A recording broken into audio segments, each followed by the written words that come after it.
오늘은 이 예수님의 이름을 통해서 이제 예수님이 어떤 분인지 예수님의 본질을 우리가 알 수가 있습니다. 그래서 오늘 말씀 잘 들으시고 예배의 대상, 우리가 예수의 이름을 그렇게 많이 부르는데 예수님은 어떤 분인지 오늘 말씀을 통해서 저와 여러분들이 깨닫는 그런 복된 시간이 되시기를 주님의 이름으로 축원드립니다. 첫 번째로는 5가지 이름이 나와요. 5가지 이름. 첫 번째는 기묘자라 이렇게 말씀합니다. 놀라운 이름이라는 거죠. 영어로는 원더풀이래요. 원더풀. His name 원더풀. 원더풀. 예수님의 이름은 원더풀이라. 왜냐하면 예수님은 분명히 우리와 동일한 모습이 똑같습니다. 육체를 입고 오셨으니까 똑같아요. 그러면서도 또 하나님입니다. 우리가 잘한 대로 무리를 걸어가고 안진뱅이를 일으키고 죽은 자를 살리고 귀신을 쫓아내고 또 문둥병자를 깨끗게 하고 이런 것은 사람이 할 수 있는 그런 능력들이 아니잖아요. 예수님은 하나님으로 또 인간으로 오셨다는 거죠. 그래서 하나님이면서 사람인 것, 이거 보니까 놀라운 거죠. 신기한 거죠.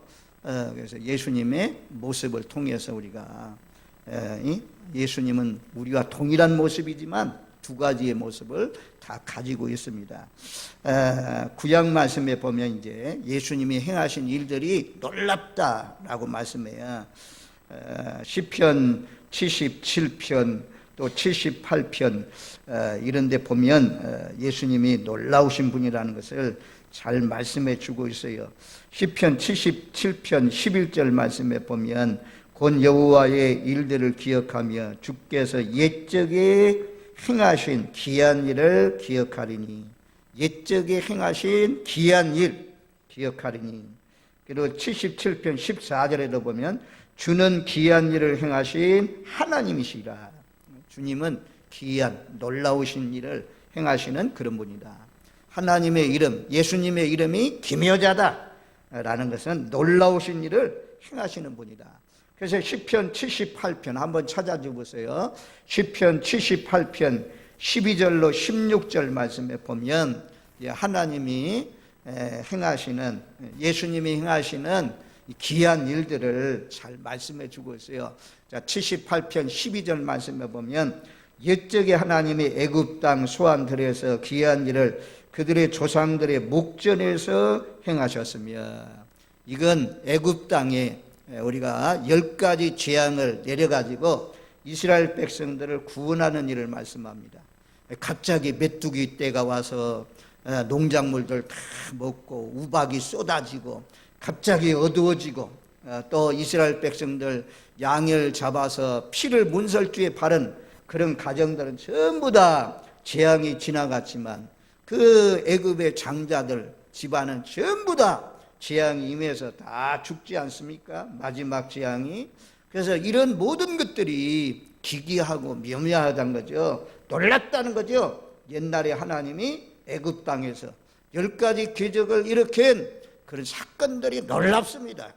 그리고 광야를 인도하신 그 하나님이 놀랍다 그래요. 13절 78편 13절 말씀에 보면 그가 바다를 갈라 물을 무더기 같이 서게 하시고 그들을 지나가게 하셨습니다. 홍해 사건이 얼마나 놀라운 사건입니까? 이게 설명이 가능합니까? 하나님이 하시는 일이 이스라엘 백성들이 하나님을 인도하는데 길 없는 곳으로 인도하는 것이 아니고 일부러 바다가 있는 그쪽으로 인도했잖아요. 왜냐하면 이스라엘 백성들이 광야 길을 가다가 어려우면 다시 애굽으로 가자, 다시 애굽으로 돌아가자 나가면서 돌아갈 그런 마음을 다 하시고 하나님이 바다를 건너가게 하십니다. 그런데 뒤에는 애굽의 군인들이 쫓아오고 앞에는 홍해가 놓여 있어서 앞으로도 갈 수도 없고 뒤로도 물러갈 수 없는데 하나님께서 바다에 길을 내시고 이스라엘 백성들을 건너게 하셨잖아요. 하나님이 하신 일이 얼마나 놀랍습니까? 하나님이 하신 일들이 참 기묘하지 않습니까? 그래서 기묘자다, 원더풀이다. 하나님이 하신 일이 원더풀이죠. 요단강에 도착했을 때는 모맥 때, 그때는 막 홍수처럼 강을 이루어서 물이 내려가는 그런 때인데 제사장들에게 명령하기를 법궤를 메고 들어서라. 그리하면 물이 끊어진다. 그래서 법궤를 메고 제사장들이 들어섰더니, 순종했더니, 순종해야 돼요. 순종의 역사가 나타나요. 그 순종하는 것이 쉬운 일입니까? 지금 막 비가 많이 와서 청도천에 물이 막 쏟아져 내려갈 때 거기를 건너가라고 하면 건너가기가 쉬운 것이 아니잖아요. 발을 담그고 이스라엘 백성들이 제사장들이 딱 발이 닿자마자 강물이 멈추고 끊어졌다. 강물이 끊어졌다 그래요. 그래서 요단강을 건너게 하신 그 하나님의 역사하심이 놀랍습니다. 우리가 이 하나님이 홍해를 건너게 하시고 요단강을 건너게 하셔서 이스라엘 백성들의 목전에서 다 보게 하신 그 하나님이 놀랍다 그래요. 그 다음에 시편 78편 14절 말씀에 보면 낮에는 구름으로 밤에는 불빛으로 인도하셨습니다. 하나님이 계속해서 어디로 가야 될지, 어느 길이 가나안 땅 가는 길인지 이스라엘 백성들이 잘 모르는데 하나님께서 갈 바를 알지 못하고 아브라함 떠나 나왔을 때 아브라함 가는 길을 다 인도하시는 것처럼 이스라엘 백성들 지금처럼 고속도로가 쫙 깔려있고 길이 나 있던 그런 시대가 아닙니다. 길이 없는 그런 곳에 하나님이 낮에는 구름기둥, 밤에는 불기둥으로, 낮에는 너무 뜨거우니까 태양이 막 내리쬐가지고 모래 땅, 가도 끝없는 모래 땅만 가려면 얼마나 무덥습니까? 하나님이 미리 아시고 전부 다 전기도 없는 곳에 시원한 구름 에어컨을 만들어가지고 이스라엘 백성들 그 구름 아래 지나갈 수 있도록, 시원한 가운데 지나갈 수 있도록 하나님이 해주셨습니다. 만약에 구름이 없었더라면 이스라엘 백성들 그 광야길을 가다가 아마도 쓰러졌을 것입니다. 근데 하나님이 낮에는 구름 기둥으로, 밤에는 또 갑자기 온도가 낮아져서 추운데 춥지 않도록 아주 불기둥으로 하나님이 덮으셔서 이스라엘 따뜻하게 해서 이스라엘 백성들 인도해 주셨다는 것입니다. 우리가 오늘날도 우리가 하나님 낮에는 구름기둥, 밤에는 불기둥으로 인도하신 하나님, 이런 말씀을 입으로 고백하지 않습니까? 하나님은 지금도 보혜사 성령을 통해서 우리를 지도하시고 올바른 길로, 의의 길로, 생명의 길로, 좁은 길로, 십자가의 길로 우리를 인도해 주시는 줄로 믿습니다. 아멘. 그 길이 비록 사망의 음침한 골짜기라고 해도 그 골짜기를 지나가면 푸른 초장이 있는 것으로 하나님이 우리를 인도해 주시는 것입니다. 이런 이스라엘 백성들 인도하는 모습을 볼 때 하나님은 놀라우신 그런 분이다라고 고백을 합니다. 그리고 광야에서 반석을 쪼개시고 15절 말씀에 보면 광야에서 반석을 쪼개시고 매우 깊은 곳에서 나오는 물처럼 흡족하게 마시게 하시며 또 바위에서 시내를 내서 물이 강같이 흐르게 하셨으나, 하나님이 아주 그냥 바위를 쪼개가지고 물이 강같이 흐르게 해서 이스라엘 백성들 잘 마시게 하셨던 이 하나님이 놀랍다는 것입니다. 아니 그게 생각해 보세요. 우리 청도 시민만 수돗물을 먹을래도 많은 물을 끌어와야 되는데 이스라엘 백성들 광야의 길을 가고 있는 사람들이 남정만 전쟁터에 나가서 싸울 수 있는 사람만 60만이잖아요. 그러니까 가족까지, 아내들까지, 어린아이들까지 치면 약 250만, 200만 내지 250만이라고 그래요. 대구 시민이 먹을 수 있는 물량, 한 사람 먹는 물이야 쫄쫄쫄쫄 흘러가는 물에서 먹을 수가 있습니다. 근데 250만이 먹을 수 있는 물의 양이라는 것은 폭포수처럼 막 쏟아지는 그런 물이 아니면 해가를 얻을 수가 없는 것입니다. 하나님이 지금도 성지순례 가보면 얼마나 뜨거운지요. 차를 타고 막 몇 시간 동안은 모래 땅을 지나가잖아요. 그런 땅을 하나님께서 아주 그냥 목마르지 않도록 물도 주시면서 낮에는 구름기둥으로 덮어주시고 밤에는 불기둥으로 덮어서 이스라엘 백성들을 인도해 주신 그 하나님은 놀라우신 분이다. 그분은 기묘자다. 이렇게 말씀해요. 그리고 신약에 오면 우리가 이제 예수님의 탄생을 생각해 볼 수가 있지 않습니까? 예수님의 탄생을 이사야 7장 14절 말씀에는 그렇게 말씀하잖아요. 이사야 7장 14절, 주께서 친히 징조를 너에게 주실 것이라. 보라, 처녀가 잉태하여 아들을 낳을 것이요 그의 이름을 임마누엘이라 하리라. 예수님은 탄생이 기묘해요. 탄생이 놀라워요. 생각해 보세요. 과학적으로, 생물학적으로, 의학적으로 남자의 씨가 없이 어떻게 사람이 태어납니까? 반드시 남자의 씨가 있어야 이 아이들이 태어나는데, 예수님은 처녀잖아요. 남자를 알지 못하는, 나는 사내를 알지 못합니다, 그렇게 말씀하지 않습니까? 그래서 성령으로 동정녀, 성령으로 동정녀 마리아에게 나시고, 예수님의 탄생이 놀랍습니다. 그래서 예수님은 성령으로 잉태하셔서 낳았기 때문에 죄가 없으신 분이죠. 죄 없는 예수님께서 우리의 죄와 허물을 위해서 십자가에 못 박혀 죽으셨습니다. 이런 탄생은 예수님만이 이렇게 탄생하셨습니까? 탄생하셨습니다. 누구도 이런 탄생을, 씨 없이 탄생한 사람은 아무도 없는 것입니다. 처녀가 잉태하여 아들을 낳았다. 처녀의 몸에서 성령으로 잉태해서 아들을 낳은 그 탄생이 기묘합니다. 탄생 사건이 놀랍습니다. 그리고 예수님이 탄생한 장소 보세요. 예수님은 만왕의 왕, 만주의 중대, 지 있는 사람이 알지 못하도록 그 왕이 어디서 태어납니까? 베들레헴 마구간에서 태어나잖아요. 그래서 마구간 그 구유에 누웠잖아요. 참 신비입니다.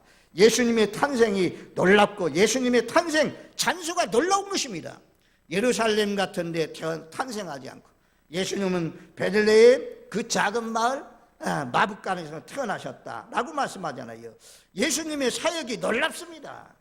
우리가 서두에서도 말씀드렸지만 예수님은 문둥병자도 깨끗게 하시고 귀신도 쫓아내시고 더러운 귀신, 막 군대 귀신 2,000마리가 있는 그런 군대 귀신도 쫓아내시고, 오병이의 기적, 칠병이의 기적을 통해서 사람들 먹이시고, 또 물로 말미암아 포도주를 만드시고, 죽은 나사로도 살리시고, 거친 파다 풍랑이는 바다도 잔잔하라 하면 잔잔케 하시고, 예수님의 사역이 놀랍습니다.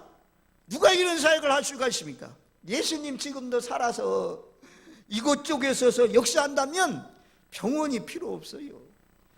그런 시대인데, 예수님 지금은 병원 의료시설이 참 많이 발달되어서 많은 사람들이 생명이 연장되고 있는 그런 가운데 있지만, 아무튼 예수님은 우리가 복음서를 읽어보면 예수님의 사역이 놀랍습니다.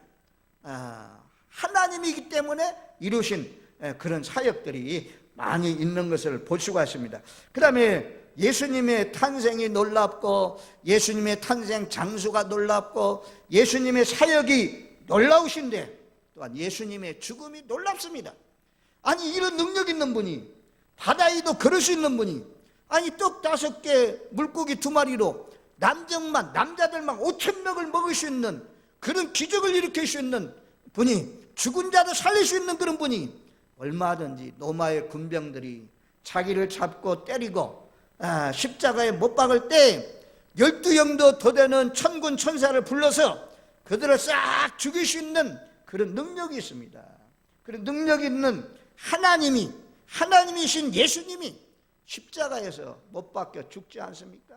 우리 죄와 허물을 위해서, 우리 죄 때문에 예수님이 십자가에 못 박혀 죽으신 것을 보면 참 놀랐습니다. 하나님의 영이 임한 사람, 이 비밀을 알 수 있도록 계시의 영을 부어준 사람만 이것을 깨닫습니다. 예수님이 나의 죄 때문에 십자가에 못 박혀 죽으셨구나. 이것을 깨닫는 것이 놀랍습니다. 하여튼 예수님의 죽으심은 자기 죄 때문에 죽은 것이 아니라 우리 죄와 허물을 짊어지시고 죽었다, 그렇게 말씀해요.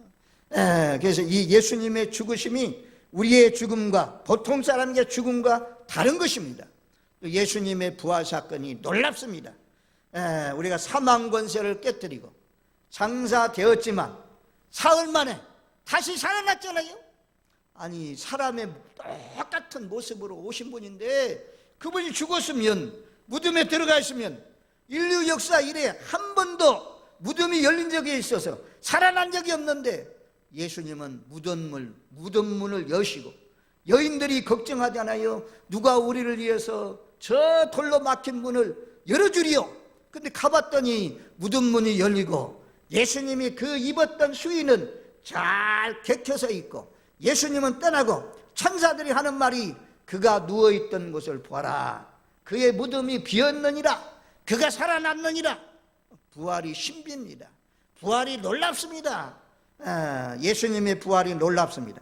그래서 예수님의 부활은 또한 우리의 부활이잖아요. 죄의 권세를 깨뜨리시고 사망 권세를 깨뜨리시고 우리에게 부활의 산소망을 주셨습니다. 영생의 산소망을 주셨습니다. 우리 모두 다 부활의 산소망, 영생의 소망을 주신 놀라우신 그 이름 예수, 그 이름 앞에 무릎 꿇고 우리가 찬양하면 하나님이 기뻐하고 하나님이 좋아하지 않겠습니까? 이 놀라우신 부활도 죽음도 죄도 이기시고 승리하신 그런 분의 그 사역이 놀랍습니다. 예수님의 성천하심이 놀랍습니다. 예수님은 부활하신 다음에 금방 승천한 것이 아니잖아요. 40일 동안 계시면서 3번씩이나 부인했던 제자 베드로를 또 세우시고, 물고기 잡으러 떠나갔던 그 디베랴 바다에 가가지고 제자들의 믿음을 다 세우시고, 그리고 난 뒤에 40일 동안 계시다가 예수님이 제자들이 보는 데서 올리워져 갔다 그러잖아요.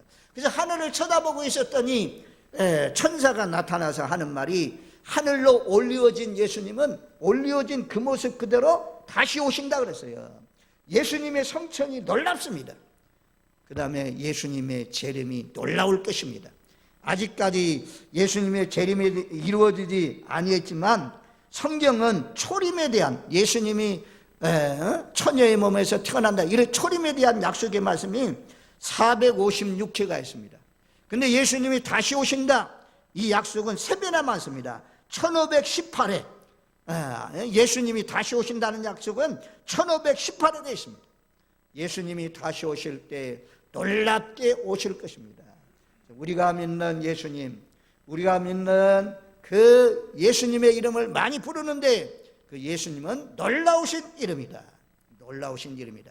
구약의 광야에서, 애굽 땅에서 건져내는 기적들, 또 예수님 사역들, 이런 것을 통해서 놀라우신 예수님을 깨달을 수가 있습니다. 누구도 흉내낼 수 없는 그런 분인 것입니다. 두 번째는 예수님은 모사라, 그렇게 말씀해요. 모사라. 이 말은 좀 어려운 말씀입니다. 영어 성경에는 카운셀러라고 해요. 카운셀러. 원어상으로 보니까 요에치라고 하는데, 요에치, 이것은 의논 상대자, 조언자, 상담자, 왕의 책사, 고문. 고문이 이제 우리가 고문을 모시잖아요. 무슨 회가 조직되어 있으면 나이 많은 사람들, 잘하는 사람들, 경험 많은 사람들, 이런 사람들 고문으로 모셔가지고 조언을 듣잖아요. 그래서 이 모사라는 뜻은 조언자, 상담자. 오늘날은 이제 오늘날 생각하는 상담하고는 다른 거죠. 이때는 상담자가 어디 있어요? 모사, 지혜로운 자라는 거죠. 지혜로운 자, 아주 조언을 잘해줄 수 있는 그런 분, 카운셀러, 의논 상대자.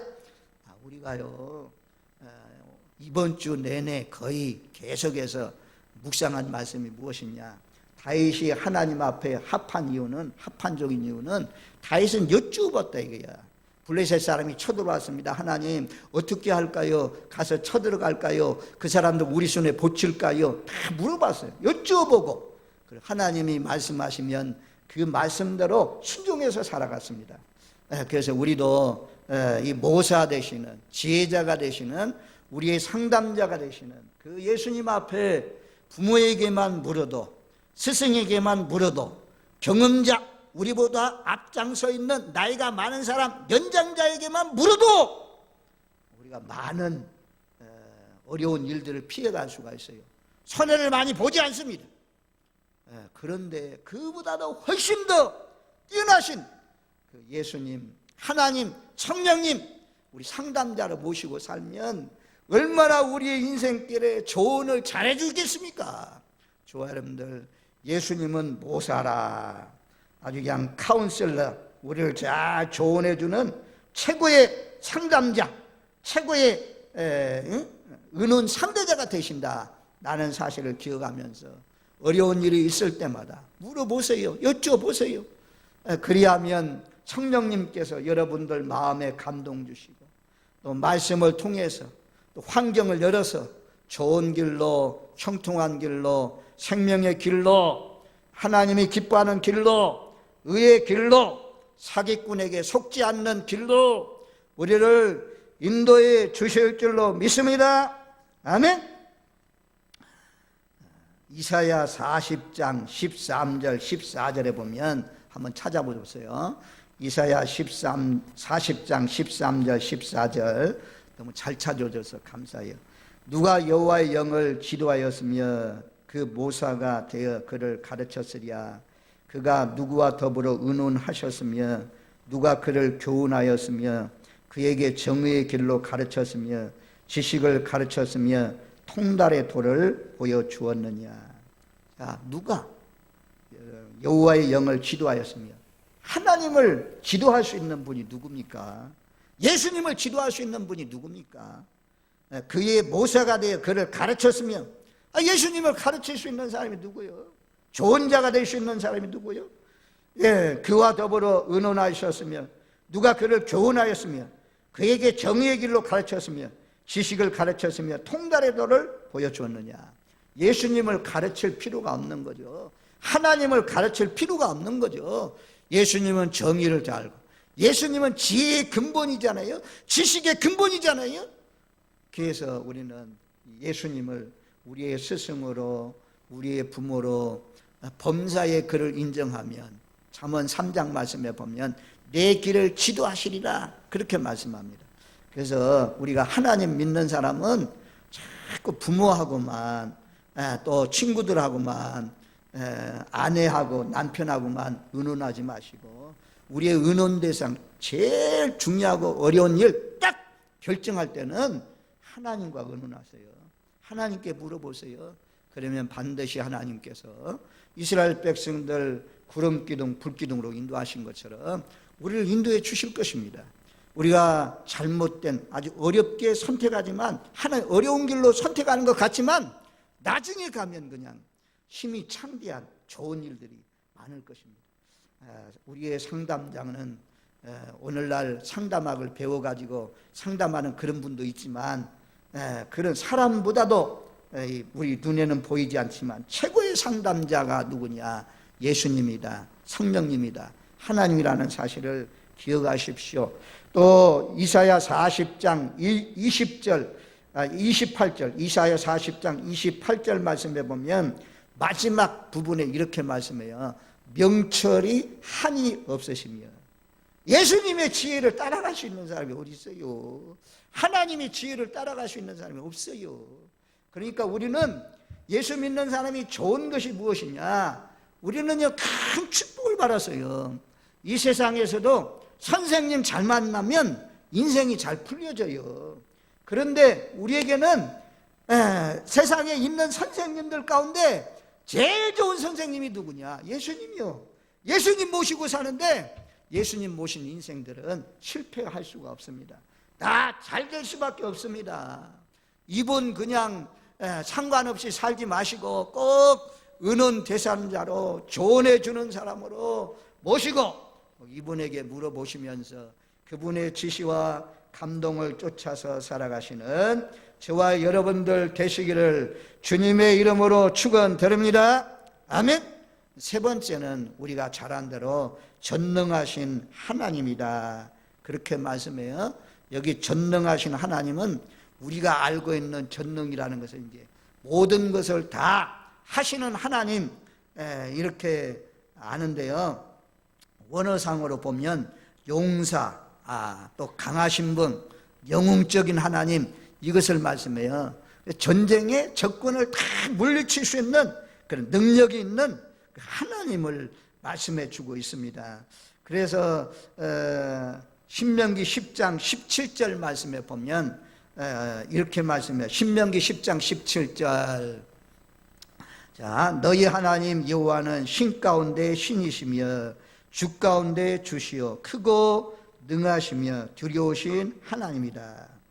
크고 능하시며 두려우신 하나님, 크고 능하심, 그런 하나님, 이 말씀할 때 이 원어상으로 맞는 그런 말씀입니다. 크고 능하신 하나님. 그 다음에 이 시편 24편 8절 말씀에 보면 시편 24편 8절 말씀에 영광의 왕이 누구시냐? 강하고 능한 여호와시요 전쟁에 능한 여호와시로다. 묻잖아요. 시편의 사람이 물어요. 영광의 왕이 누구냐? 예수님이 누구시냐? 성령님이 누구시냐? 제대로 알아라. 그 성령님은 강하고 능하신 여호와시라. 전쟁에 능한 여호와시로다. 이렇게 믿으시는 분 아멘. 정말 하나님이 전쟁에 능하신 분이고 강한 분이라는 것을 믿으시는 분 아멘. 아멘. 우리가 믿는 하나님은, 우리가 믿는 예수님은 강하신 분이에요. 우리의 원수들을 얼마든지 쳐부술 수 있는 그런 능력 있는 분입니다. 그래서 스바냐 3장 17절 말씀에 그렇게 말씀해요. 스바냐 3장 17절. 우리가 너무너무 잘 아는 말씀이잖아요. 이 말씀이 정말 좋은 말씀이에요. 이 시대에 참 딱 맞는 말씀인데 스바냐 3장 17절. 너희 하나님 여호와가 너희 가운데 계시니 그는 구원을 베푸실 전능자시라. 그가 너로 말미암아 기쁨을 이기지 못하시며 너를 잠잠히 사랑하시며 너로 말미암아 즐거이 부르며 기뻐하시리라 하리라. 하나님이 하나님의 자녀인 우리들을 바라보면서 기뻐서 막 어쩔 줄 모른다라고 고백하고 있잖아요. 우리 자녀들, 어린 자녀들 보면 너무너무 부모가 기쁘잖아요. 유치원 가기 전에 어린아이들 띠뚱띠뚱 걷는 거, 아빠, 엄마 부를 때, 그런데 말 얼마나 기뻐요. 하나님도 구원받은 하나님의 자녀들 보면 내 마음이 기쁨을 이기지 못한다 그래요. 즐거이 부르며 기뻐하시리라. 너로 말미암아 내가 즐겁다라고 말씀하잖아요. 근데 여기서 잠잠히 사랑하시며 너를 잠잠히 사랑하시며, 하나님은 그냥 잠잠히 바라보고 이렇게 지켜보면서 그냥 잠잠히 내가 너를 사랑한다. 일어나세요. 그렇게 하시는 것 같지만 우리가 이제 그런 기도를 할 때가 있어요. 하나님 왜 나를 버렸습니까? 하나님 왜 안 도와줍니까? 하나님 왜 외면하십니까? 하나님 어디 있습니까? 하나님 나와보세요. 막 이런 막 원망투에 기도를 하잖아요. 그때 쉬하라는 거예요. 쉬하라는 거예요. 야, 걱정하지 마. 내가 내 곁에 있어. 내가 내 속에 있어. 쉬. 아니야. 너가 함께 있어. 우리가 막 하나님 왜 날 안 도와줘요? 이 코로나 빨리 지나게 해주지. 왜 이렇게 어려워요? 쉬하라는 거예요. 하나님 함께 하신다. 하나님이 함께 하시고 잠잠히 하나님이 사랑하신다. 전능하신 하나님, 못하실 것이 없는 그 하나님, 용사이신 강하신 하나님이 저와 여러분들의 편이 되어서 함께 하신다. 얼마나 참 복된 말씀이에요. 이런 말씀들 마음에 새기세요. 머릿속에 새기세요. 이 어려울 때, 힘들 때 우리의 도움 줄 수 있는 분은 전능하신 하나님, 강한 용사이신, 전쟁에 능하신 영광의 왕, 그분을 의지하고 그분께 기도하면서 살아가시는 저와 여러분들 되십시오. 저한테 도움을 요청해야 저는 도와줄 수가 없어요. 하나님은 우리가 도와달라고 하면 얼마든지 천군 천사를 동원해서 도와줄 수 있는 그런 분이라는 거죠. 그리고 하나님은 전능하신 분이고, 이 전능하신 하나님이 네 번째는 영존하시는 아버지라. 영존하시는 아버지라. 영존이라는 것은 영원히 존재한다는 거죠. 우리가 살아있는 동안만 아니고 죽어도 천국 가도 하나님은 존재하시는 그런 분이다 라고 말씀해요. 그런데 이 영원한 분이, 영원하신 하나님이 아버지라는 거죠. 아버지는 친근감, 아버지는 가까운 사이, 보호해 주시는 분, 그런 분이라는 거죠. 우리가 수요일날 성령으로 임한 사람들은, 마음에 성령이 있는 사람은 하나님을 아바 아버지라, 예수님을 아바 아버지라, 아빠 아버지라 부른다.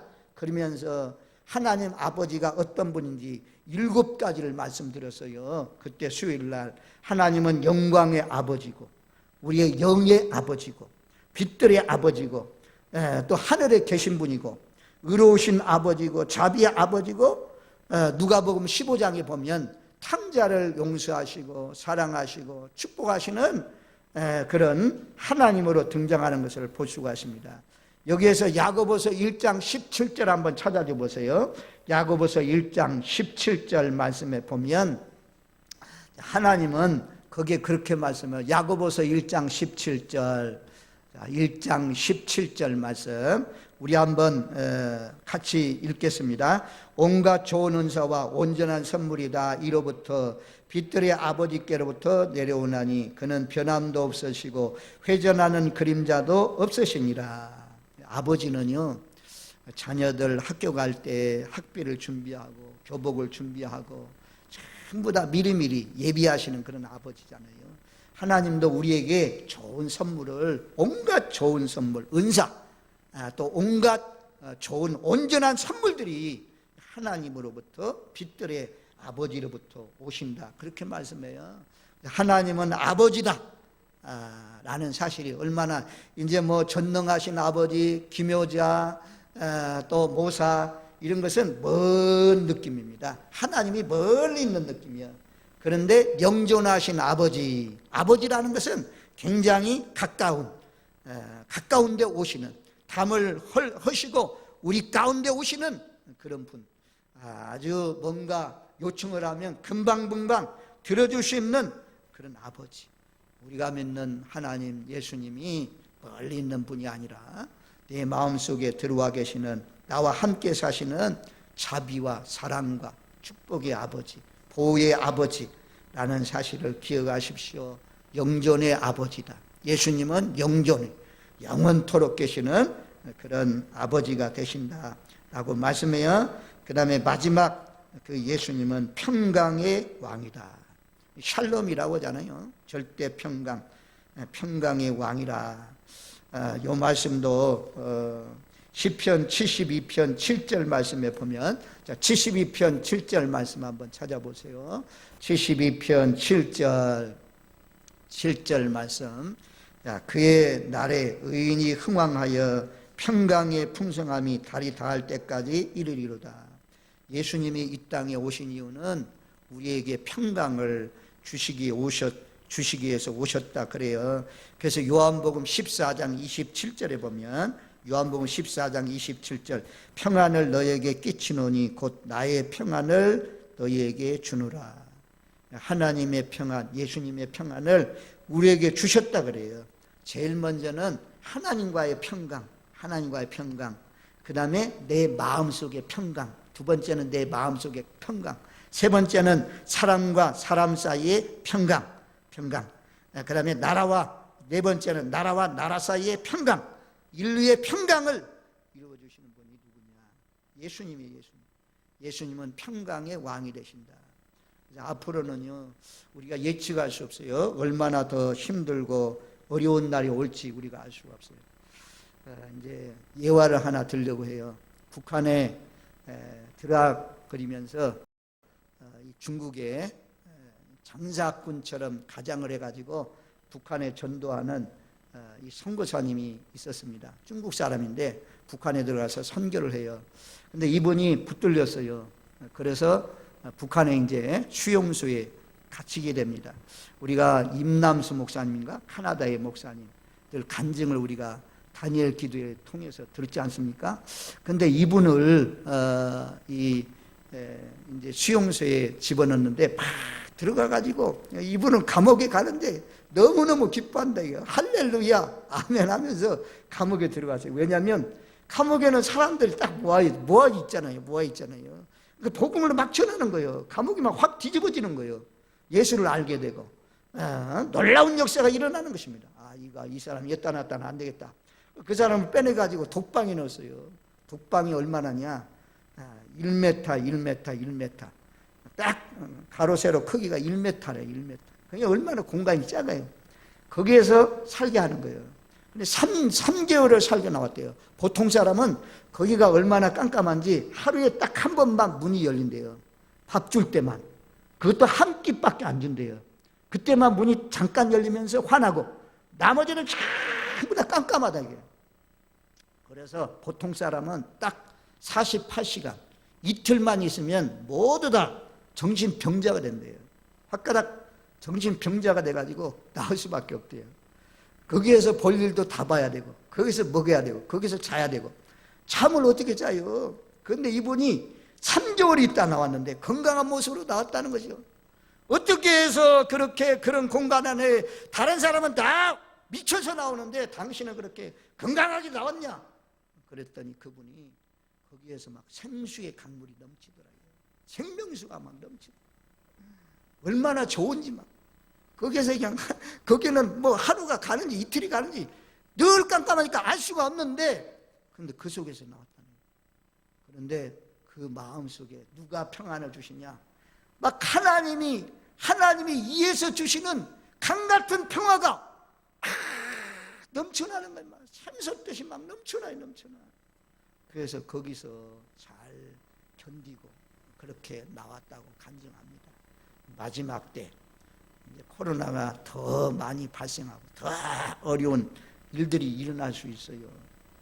그런 때라도 전쟁이 일어나고 집을 떠나서 피난처로 갈 수밖에 없는 그런 때가 오고 그런 날에도 평안할 때도 예수 잘 믿어야 되지만 대면 예배 못하고 다니엘처럼 개인 예배 드려야 되는 그런 때도 거기에서도 경건하게 하나님 섬기면서 하나님 의지하면서 5가지 이름 생각하면서 복되게 하나님을 끝까지 잘 섬기시는 이 코로나 시대에 우리에게 주신 복 보이지는 않지만 평강의 복이 은혜와 평강이 너에게 있을지어다. 또 그 얼굴을 내게로 향하여 드사 평강 주시기를 원하노라. 제일 좋은 복이 무엇이냐? 이 평강의 복이요.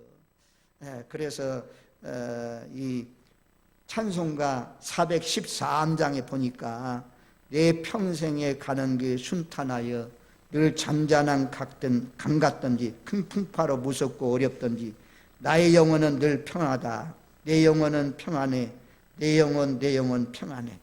저 마귀는 우리를 삼키려고 이빨리고 달려와도 주 예수는 대장되니 끝내 싸워서 이기리라. 내 영혼은 평안해. 내 영혼 평안해. 다른 건 몰라도 평안의 복이 저와 여러분들 마음속에 가정 속에 우리 교회 속에 이 나라 임직에 풍성히 임하시기를 주님의 이름으로 축원드립니다. 아멘.